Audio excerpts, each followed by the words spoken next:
Shalom Bapak Ibu dan Saudara sekalian yang terkasih dalam Tuhan Yesus Kristus. Kembali kita bertemu dalam ibadah online pada minggu pagi ini. Biar lewat ibadah ini kita mendapat lawatan dan pimpinan Tuhan untuk menjalani kehidupan kita sehari-hari, terutama dalam situasi seperti sekarang ini. Sebelum mulai ibadah ini, mari kita mempersiapkan diri melalui saat teduh. Mohon tuntunan dan penyertaan Tuhan, kiranya ibadah ini mendapat perkenanan Tuhan. Saat teduh dimulai.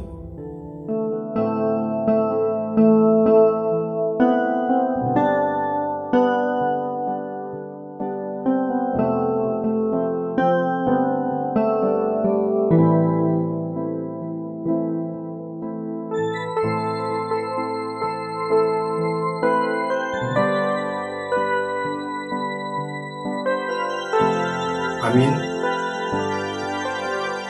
Mari kita bangkit berdiri untuk menghabiskan ibadah kita ini. Pertolongan kita adalah dalam nama Tuhan yang menjadikan langit dan bumi. Kiranya kasih karunia dan damai sejahtera dari Allah Bapa kita dan dari Tuhan Yesus Kristus dan persekutuan yang Roh Kudus menyertai kita sekalian. Amin. Shalom Bapak Ibu yang dikasihi Tuhan. Di hari Minggu yang berbahagia ini, kita boleh diberikan kesempatan kembali untuk memuji dan memuliakan nama Tuhan. Mari kita bersukacita, tetap semangat dalam Tuhan, karena orang benar tidak akan meminta-minta. Berkat Tuhan sampai ke anak cucu. Amin.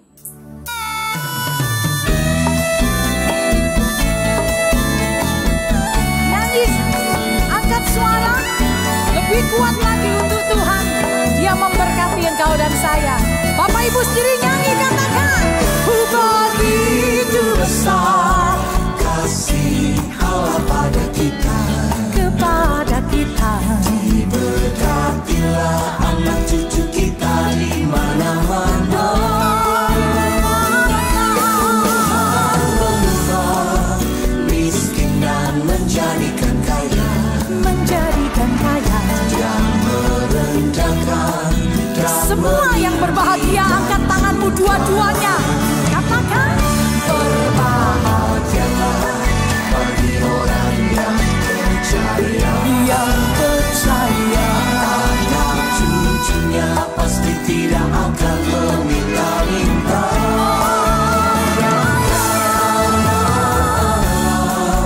Menggenapi firman-Nya, tiada yang mustahil bagi orang percaya.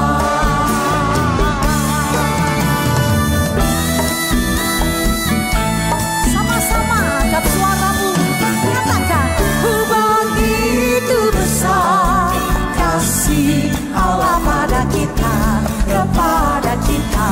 Diberkatilah anak cucu kita di mana-mana.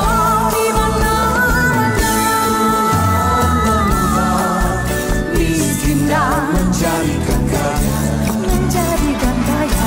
Dan merendahkan dan orang-orang yang berbahagia mana? Angkat tanganmu tinggi. Berbahagialah bagi orang yang percaya, yang percaya. Cucunya pasti tidak akan meminta. Semua jawab, katakan iya, iya. Menggenapi firman-Nya, tiada yang mustahil bagi orang percaya.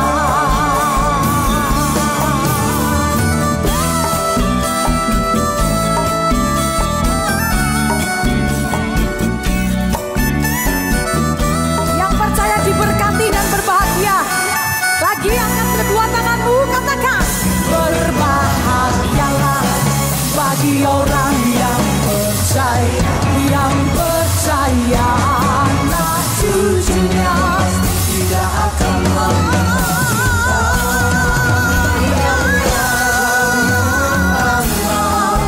menggenapi firman-Nya, tiada yang mustahil bagi orang percaya. Berbahagialah, berbahagialah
Sebelumnya kita akan mendengarkan kebenaran firman Tuhan. Biarlah firman Tuhan yang kita dengar boleh menjadi kekuatan di dalam hidup kita.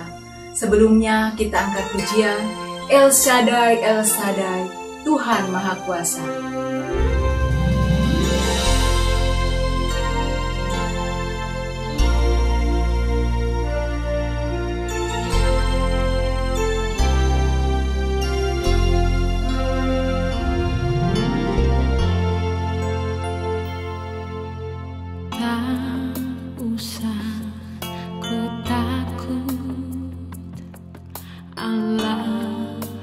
Menjagaku, tak usah ku bimbang. Yesus peliharaku, tak usah ku susah. Roh Kudus hiburku,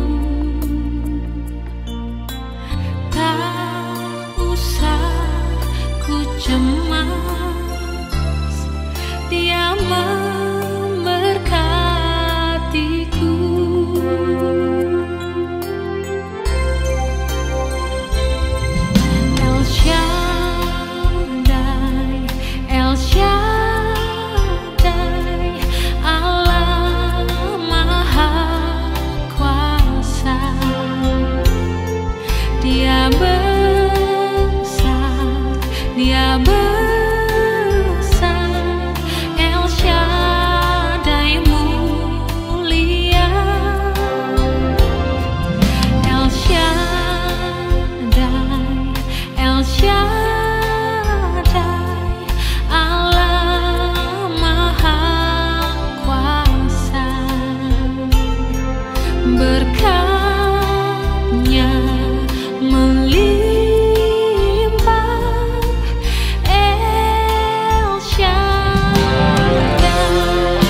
Sebelum masuki pembacaan dan perenungan firman Tuhan, marilah kita berdoa mohon pimpinan dan tuntunan Tuhan.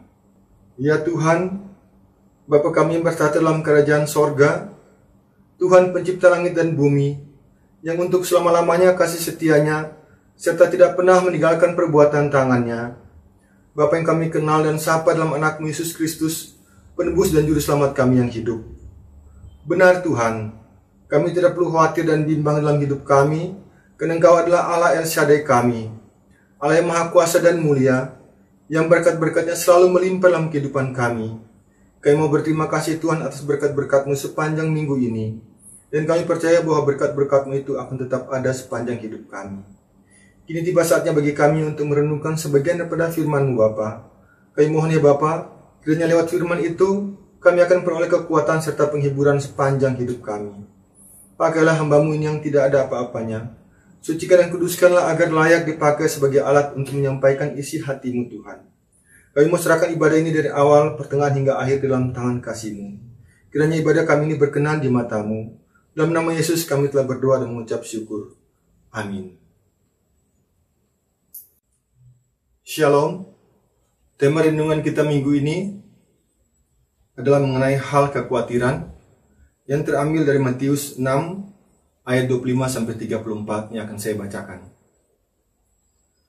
Karena itu aku berkata kepadamu, janganlah khawatir akan hidupmu, akan apa yang hendak kamu makan atau minum, dan janganlah khawatir pula akan tubuhmu, akan apa yang hendak kamu pakai.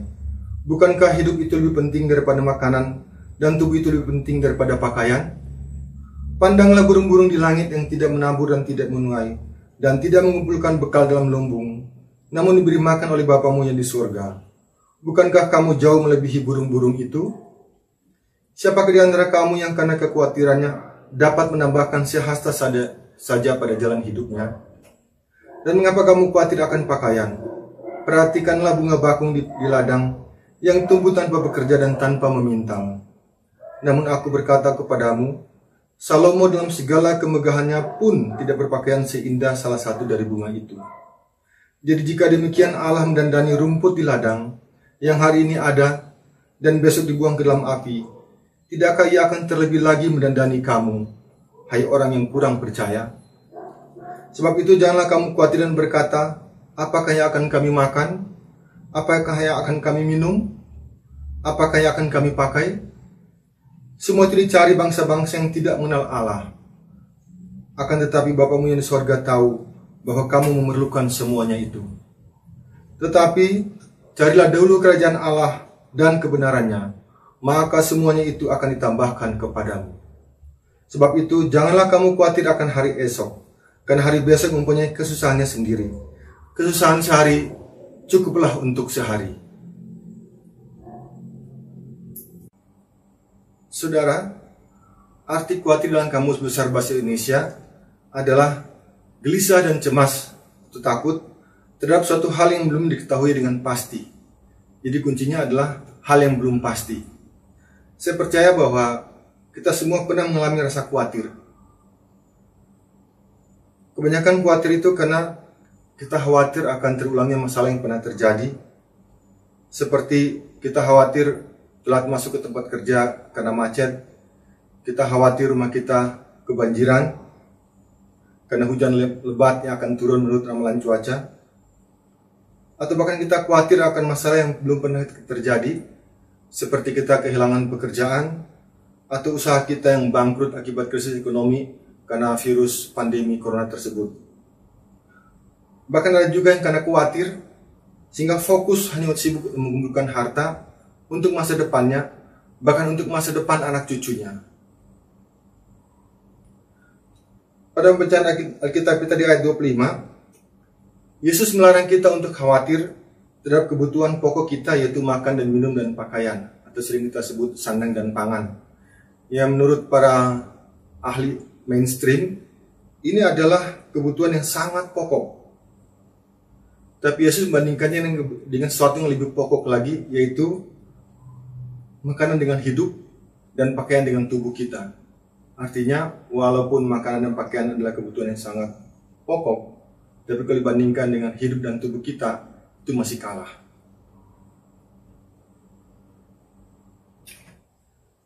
Kemudian pada ayat 26, ia membandingkan kita dengan burung-burung di udara yang tidak bekerja keras seperti kita, namun disediakan makanan oleh Bapa di sorga. Dan pada ayat 28-30, ia juga membandingkan kita dengan bunga di ladang yang dalam hal didandani oleh Allah, bahkan melebihi Salomo. Di mana kita tahu sendiri bahwa Salomo adalah raja yang terkaya dan termewah pada saat itu. Sehingga Yesus mempertanyakan iman kita, kalau kita masih khawatir setelah melihat hal tersebut. Burung dikasih makan oleh Bapa walaupun dia tidak menabur menuai, tidak menyimpan, bunga didandani bahkan lebih hebat dari Salomo. Kalau kita sudah melihat itu kita masih khawatir, berarti iman kita perlu dipertanyakan. Lalu pada ayat 27, Yesus mengatakan kita bahwa kekhawatiran kita tidak akan menghasilkan apa-apa.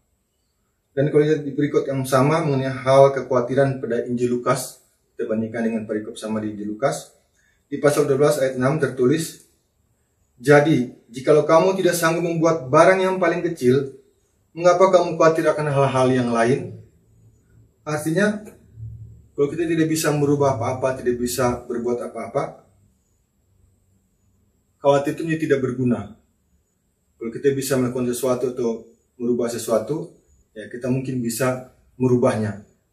Nah, kalau khawatir tidak berguna itu menurut para ahli psikologi, bisa mengakibatkan gangguan fisik, emosi, dan pikiran.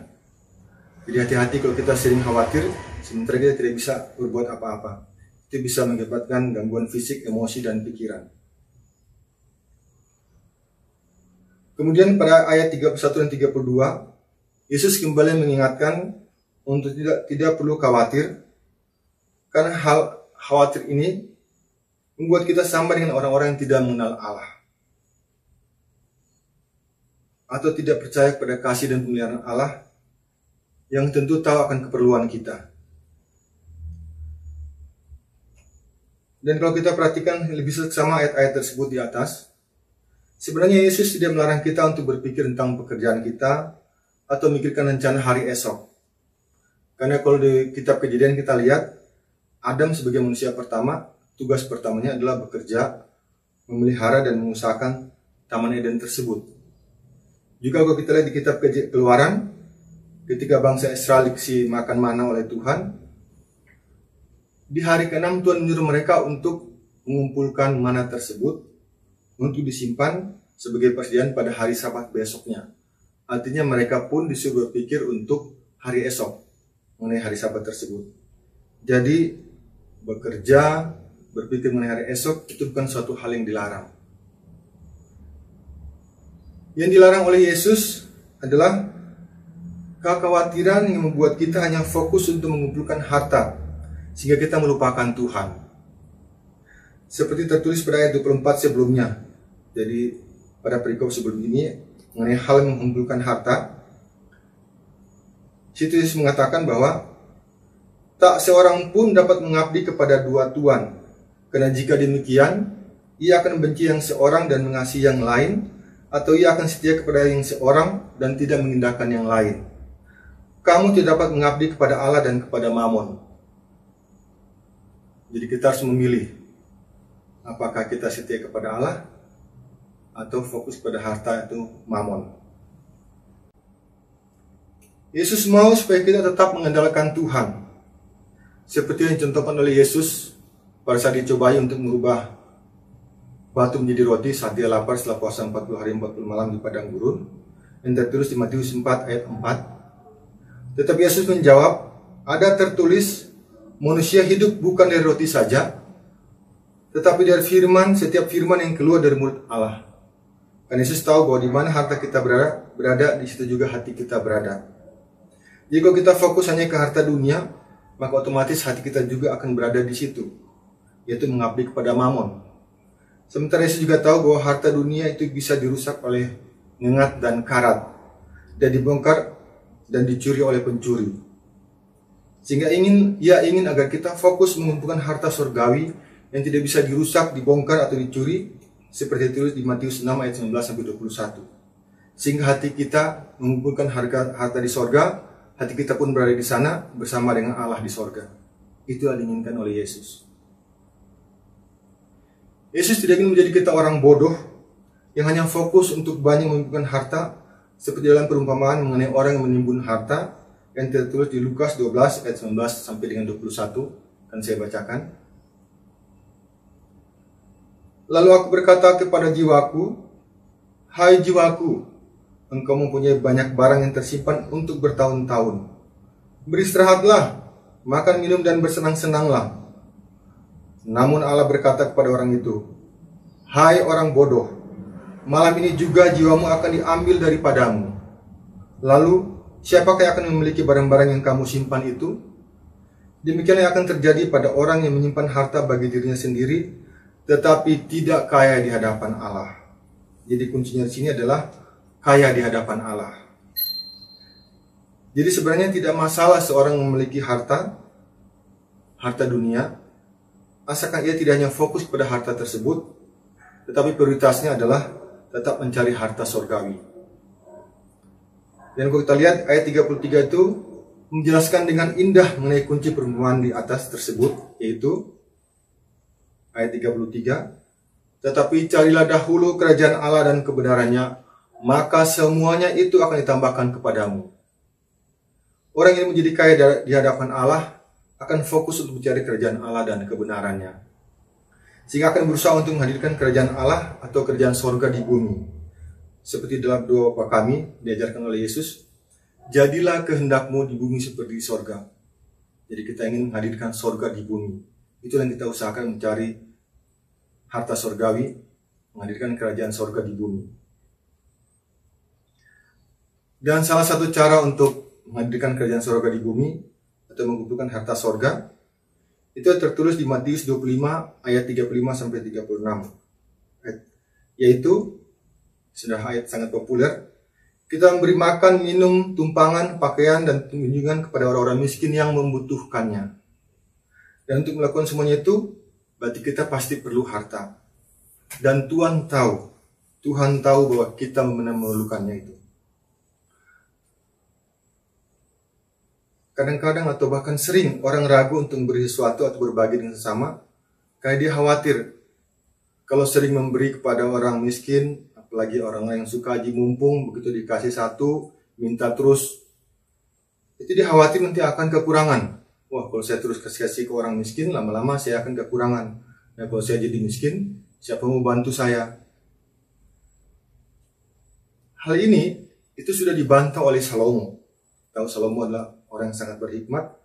Seperti tertulis dalam Amsal 28 ayat 27. Siapa memberi kepada orang miskin tidak akan berkekurangan, tetapi orang yang menutup matanya akan sangat dikutuki. Jadi situ dia sebagai raja sudah berpengalaman puluhan tahun melihat bangsanya, melihat orang-orang yang sekelilingnya, dan dia melihat bahwa orang yang selalu memberi itu tidak ada berkekurangan. Sementara orang yang pelit itu dikutuki oleh orang, mungkin tidak secara verbal, tapi dalam hatinya itu pasti jengkel dan kesal atau mengutuki orang yang pelit, walaupun dia kaya.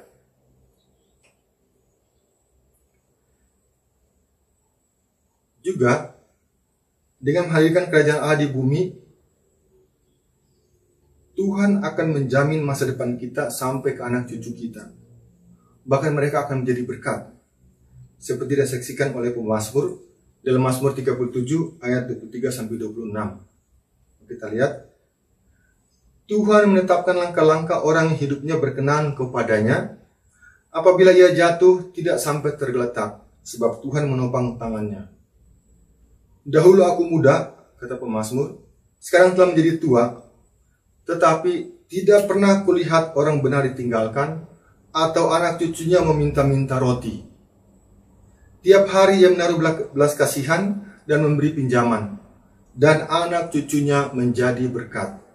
Inilah kesaksian pemazmur. Dan pada ayat 34, ayat yang terakhir pembacaan kita, Yesus kembali mengingatkan kita untuk jangan khawatir. Dan kalau kita perhatikan, hal kekhawatiran ini juga diamini oleh kaum sekuler. Karena seperti tadi kita tahu bahwa analisa para psikolog, kalau sering khawatir bisa menyebabkan gangguan kesehatan fisik, emosi, dan jiwa kita. Dan juga kalau Bapak Ibu pernah nonton film yang lumayan terkenal, film kartun dari Disney yang berjudul Lion King. Kata-kata yang menjadi sangat populer pada film tersebut, setelah film tersebut dipopulerkan, itu menjadi sangat populer. Itu dalam bahasa Swahili dari Afrika Timur, itu kalau kita pernah dengar, Hakuna Matata, atau no worries. Tidak usah khawatir, tidak perlu khawatir, tidak ada kekhawatiran. Bahkan pengalaman saya, dulu saya pernah kerja di perusahaan Australia. Setiap kali saya berdiskusi dengan rekan saya atau atasan saya, staf orang Australia, dia diskusi selalu dia akan mengatakan, thanks, no worries. Jadi mereka sangat mengamini dengan namanya no worries, karena mereka tahu bahwa khawatir itu bisa membuat produktivitas kita terganggu, membuat kita jadi stres dan sebagainya. Masalah boleh ada, kita hadapi dengan tenang. Sebagai ayat penutup, saya akan kutip Matius 7 ayat 7-11, hal pengabulan doa. Kenapa kita tidak perlu khawatir? Kenapa kita tetap harus fokus pada Tuhan? Ini adalah kesimpulannya. Mintalah, maka akan diberikan kepadamu. Carilah, maka kamu akan mendapat. Ketoklah, maka pintu akan dibukakan bagimu. Karena setiap orang yang minta, menerima. Dan setiap orang yang mencari, mendapat. Dan setiap orang yang mengetok, baginya pintu dibukakan.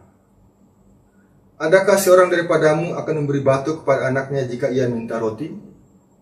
Atau memberi ular jika ia minta ikan? Jadi, jika kamu yang jahat tahu memberi pemberian yang baik kepada anak-anakmu, apalagi Bapamu yang di sorga, Ia akan memberikan yang baik kepada mereka yang meminta kepadanya. Jangan khawatir, hari esok di tangan Tuhan. Bapak kita tahu apa yang kita perlukan. Fokus kita, carilah harta sorga, carilah kerajaan sorga dan kebenarannya. Dan di mana harta kita berada, situ hati kita berada. Cari harta sorga, hati kita di sorga. Jangan fokus pada harta dunia, sehingga hati kita pun ada dalam dunia, harta kita hilang, hati kita kacau, dan akibatnya, karena harta itu lebih kepada duniawi, sehingga itu sama dengan kita mendekatkan hati kita kepada mamon. Kiranya renungan bacaan firman ini bisa menjadi berkat buat kita semua. Amin. Tibalah saatnya kita akan memberikan persembahan yang terbaik bagi Tuhan. Sebelumnya kita angkat pujian, Jangan Kamu Khawatir.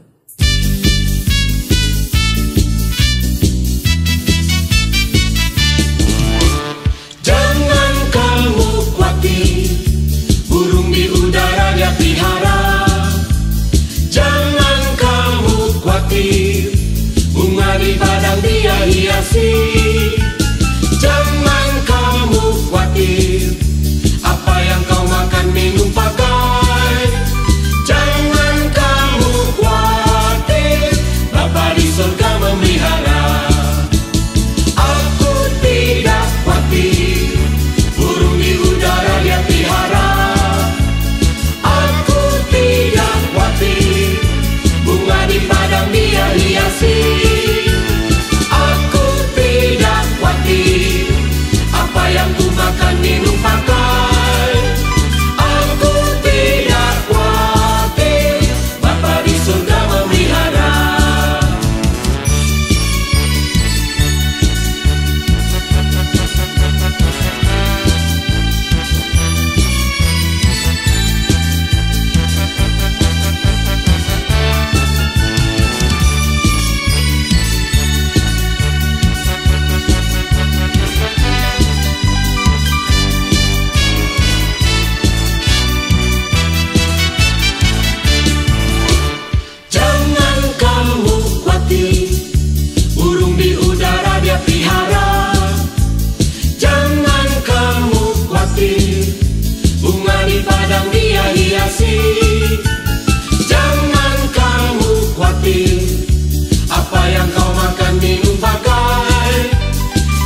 Saudara sekalian, mari kita bersatu dalam doa.